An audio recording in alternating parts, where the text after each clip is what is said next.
Good morning. My name is Carol Rosen.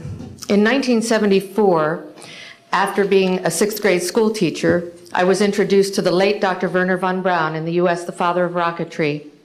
In my first meeting with him, during that first 3.5 hours, he said to me, "Carol, you will stop the weaponization of space." And I said, teachers don't stop until June. He said, "No, you have to understand.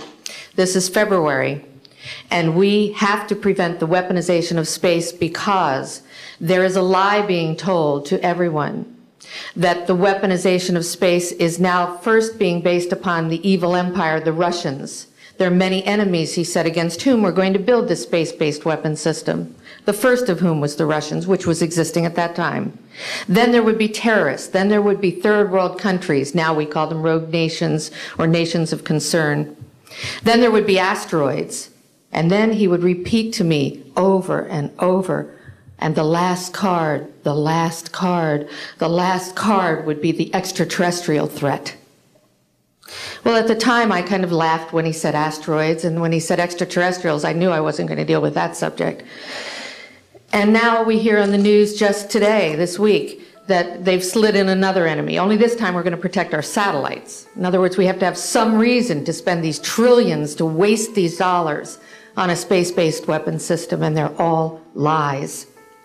This is a system, he told me, that would never protect anyone. Even back then, he talked about suitcase bombs. He talked about chemical, viral, bacterial, biological warfare, that these space-based weapons would never protect us against. And then he told me that, in fact, if you travel around the world, which I did after he died in 1977, I met with people in over 100 countries who were friends. They didn't want to build space-based weapons. I became a space and missile defense consultant, and I worked with people around the world. I became an advisor to the People's Republic of China. They don't want to build a space-based weapon system. And he told me back then that they didn't. He said, "Go to Russia. They're considered to be the enemy." I got on a plane by myself. When I got to Russia, I had a list of people that I had read out of the newspaper. Chernenko was in office then. He was the only one I didn't get a chance to meet. They introduced me to everyone when I got there. And when I got back, I said, "Oh my Lord, this man is telling the truth. There is no threat." And I've been waiting until this day for 27 years, and I'm expecting the spin to happen, because he also explained to me that as a military strategist, as a person who worked on the MX missile, which I did later, he said, "You will find that there is going to be a spin to find some enemy against whom we have to build space-based weapons." And now we should expect the spin, because he said part of the formula for the intelligence community is if they might have a weapon, then we have to consider that they do have these weapons. So now they do have these weapons, so now we have to build these weapon systems. And that's the formula, except that it's all based on a lie.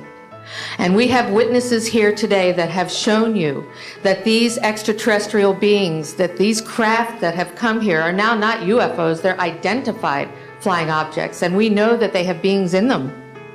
And we have witnesses here who have told you that they can shut down our missile silos, they can stop a rocket going into space that's a test. We have witnesses here who have worked in the classified departments, who have the courage to come forward here to support what Wernher von Braun told me back in 1974 to 77. And I will testify before the Congress that when I founded the Institute for Security and Cooperation in Outer Space, which I shut down a few years ago because I didn't believe we had a chance with this huge, integrated around the world, complex weapon system, that we had any chance at all of transforming that war industry into a space industry that could provide benefits, like Dr. Greer has said, of global warming. We can end that situation of that problem. We can end the energy crisis. We can build now non-polluting technologies. Wernher von Braun used to tell me that we could have cars back then that drove around off the ground. He described this to me on beams so that we have no pollution on this planet. And we can solve the problems of the people that are urgent and potential, and the other animals and the other cultures on Earth and in space. And we can end the arms race without dislocating the industry jobs, without disrupting the economy, by transforming, Wernher von Braun told me, the war industry into a global cooperative space industry that will provide, he said, finally, more jobs and profits on this planet than during any hot or cold wartime, more products and services that can be applied directly to solving the problems of this planet.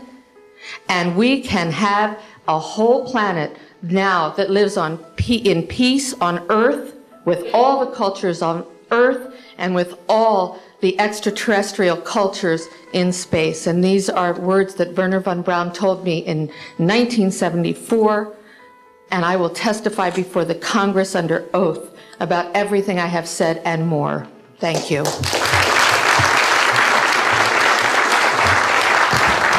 Thank you very much. I'd like to thank each of the witnesses and for your patience. We're running about 50 minutes late, and I do apologize for that. I want to emphasize that all of these witnesses each could speak for probably anywhere from 2 to 5 hours about what they have witnessed. We were trying to give you a snapshot. We have another 400 of these witnesses.